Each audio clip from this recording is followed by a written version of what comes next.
Badly designed ballots cause hundreds of thousands of votes to go uncounted every year. And with election security concerns and the push to expand mail-in voting, it is more important than ever that ballots are easy to use. So what's the problem? Unless an election is decided by a slim margin, voters usually don't know there was even a design flaw. They hide in plain sight and include issues like candidates split into different pages or columns, or multiple contests placed on the same electronic screen.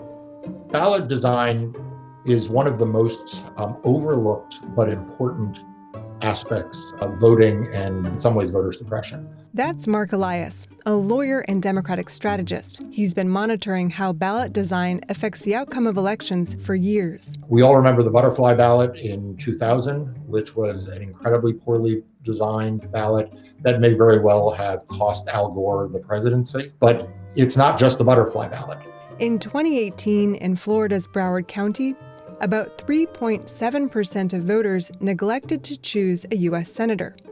3.7% may seem like a small number, but it means more than 30,000 people did not vote for senator, and Republican Rick Scott beat Democrat Bill Nelson by just about 10,000 votes.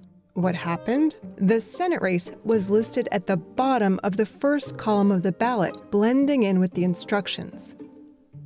What we saw was a huge drop-off in the number of voters who voted in that Senate race. Most ballot design errors are a result of overworked local officials who don't have the time or staff to test whether a design works. It's not a function of intentional bad behavior. And we're not talking about simply checking one ballot style per state. They've got hundreds or maybe thousands of different iterative versions of ballots based on the local races that are being added, or the bond initiatives that are being added or subtracted precinct by precinct in some places.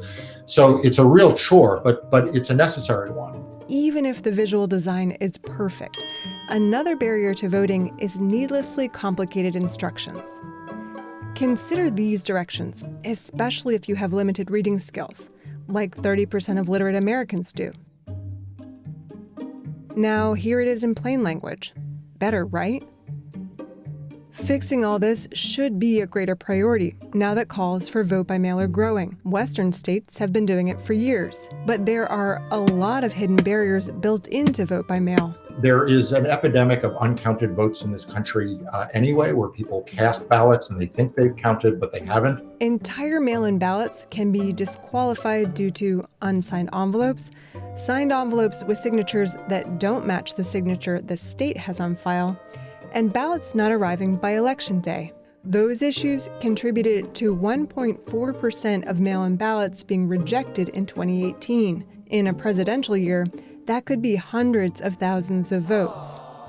It's more important than ever as we head towards the 2020 general election that the American people have confidence that the voting system is open and fair, and that every citizen who is lawfully eligible to cast a ballot is able to cast it and have it counted and counted accurately. And that exists. States need to act now to bolster confidence in the election machinery and in the election processes. Republican and Democratic Party lawyers like Elias are waging court battles about what they think is fair, but the winners should be voters. Ballot design flaws threaten the democratic process, and state and federal officials can do better. Here's how. All states should publicize sample ballots before elections and reveal the number of spoiled votes after elections. Laws should be amended to support good design. Ballots should be tested before they're used in an election. And we should all double-check our ballots to make sure we voted the way we meant to. Voting is challenging enough. Design flaws should not get in the way of democracy.